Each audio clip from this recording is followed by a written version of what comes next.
मुख्यमंत्री माननीय श्री अरविंद केजरीवाल जी और पंजाब के लोकप्रिय मुख्यमंत्री माननीय भगवंत मान जी और उनके साथ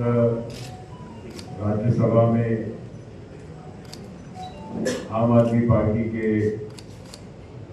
नेता माननीय संजय सिंह जी, साथ में आए हुए उनके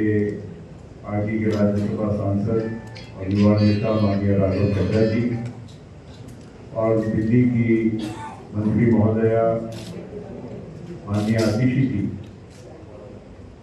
आज यहाँ मुंबई में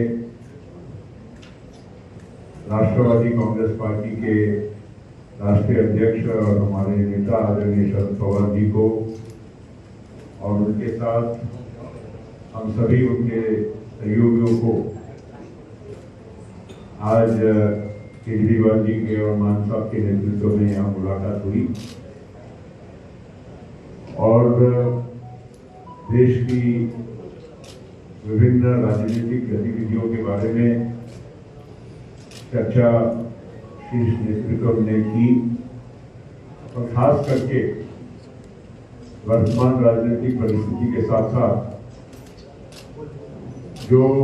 पिछले कुछ दिनों में सुप्रीम कोर्ट के माध्यम से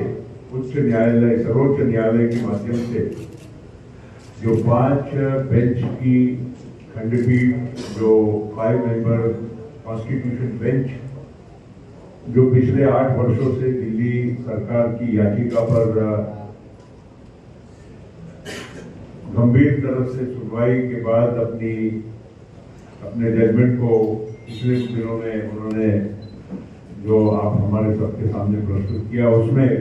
5-0 संविधान पीठ ने, कॉन्स्टिट्यूशन बेंच ने 5-0 से पूरा का पूरा ऑर्डर दिल्ली के लोगों के हक में दिया कि दिल्ली के लोग जो सरकार चुनते हैं उस सरकार को काम करने का पूरा अधिकार होना चाहिए। अगर वो काम नहीं कर सकती तो दिल्ली के लोगों को चुनाव करने की, सरकार चुनने की क्या फायदा। पूरा हमारे हक में आया, लेकिन जो लड़ाई 8 साल में हमने जीती, 11 मई को ऑर्डर आया, 19 मई को 8 दिन के अंदर इन्होंने ऑर्डिनेंस लाके उसको खत्म कर दिया। सारी पावर वापस, उन्होंने कहा कि केंद्र सरकार के पास या केंद्र की एलजी के पास सारी पावर होगी। तो जैसा अभी एक्सप्लेन किया कि अब ये बिल के रूप में आएगा पार्लियामेंट में, तो हम पूरे देश में एक पार्टी के पास जा रहे हैं, उनसे निवेदन कर रहे हैं कि दिल्ली के लोगों के साथ न्याय होना चाहिए, दिल्ली के लोगों के लिए समर्थन मांग रहे हैं कि जब ये संसद में बिल आएगा तो इसको बिल को हराना है। तो मैं एनसीपी का, पूरी पार्टी का, शरद पवार साहब का खास तौर से तहे दिल से शुक्रिया अदा करता हूं कि उन्होंने पूरा समर्थन देने की हमें आश्वासन दिया है कि जब ये बिल राज्यसभा में आएगा तो राज्यसभा में इस बिल को पास नहीं होने देंगे। जैसा भी प्रफुल्ल पटेल साहब ने बताया कि राज्यसभा के अंदर किसी भी पार्टी का स्पष्ट बहुमत नहीं है, तो अगर नॉन बीजेपी सारी पार्टियां इकट्ठी होती हैं तो ये बिल गिर सकता है। पहली चीज ये कि ये दिल्ली की लड़ाई नहीं है, दिल्ली के लोगों के साथ जो हो रहा है ये पूरे फेडरल स्ट्रक्चर की लड़ाई है। जिस तरह से पूरे देश के अंदर किसी भी राज्य में अगर वहां के लोग नॉन बीजेपी पार्टी को वोट देके उसकी सरकार बनाते हैं तो भारतीय जनता पार्टी की केंद्र सरकार उनके साथ तीन बर्ताव करती है। बहुत बहुत धन्यवाद, बहुत बहुत शुक्रिया पटेल साहब, हमारी पार्टी के प्रेसिडेंट अरविंद केजरीवाल साहब और एनसीपी के नेता और देश के बड़े नेताओं में जिनका शुमार होता है माननीय शरद पवार जी, मेरी पार्टी के राज्यसभा के साथी, सभी मीडिया वाले साथी। मैंने कुछ ज़्यादा नहीं बोलना, बहुत सीनियर लोग बैठे हैं, इन्होंने बोल दिया है। मैं सिर्फ इतने कहूँगा कि लोकतंत्र को बचाने की लड़ाई है। कहने को तो हम biggest democracy of the world कहते हैं, लेकिन अगर अंदर एक झांक अंदर देखा जाए तो डेमोक्रेसी डे बाय डे ये हत्या कर रहे हैं डेमोक्रेसी की, चाहे वो मीडिया के जरिए करवा रहे हों, चाहे वो किसी को एमएलए को तोड़ के खरीद के करवा रहे हों, चाहे किसी को गिरफ्तार करके ईडी सीबीआई की दर से करवा रहे हैं। जो गवर्नर हैं देश में वो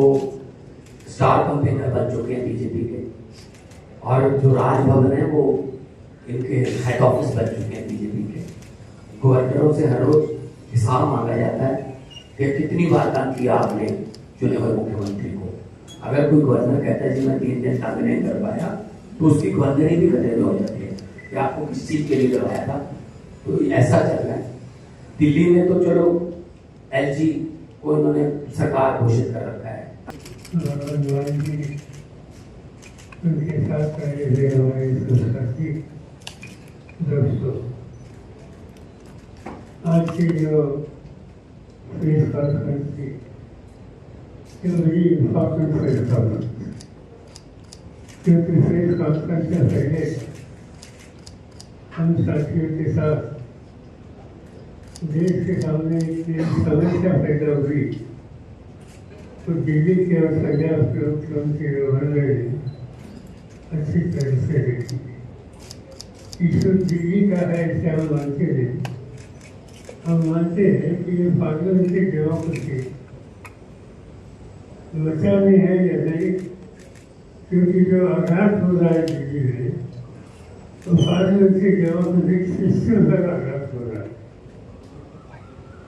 देश में प्रजातंत्र में चुनकर आई हुई सरकार वो राज करेगी,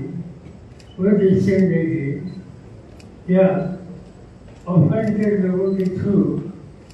इलेक्टेड गवर्नमेंट को नजरअंदाज करने की प्रयास हो, तो उनको कामयाबी मिलेगी। ये समस्या आज सबके सामने है।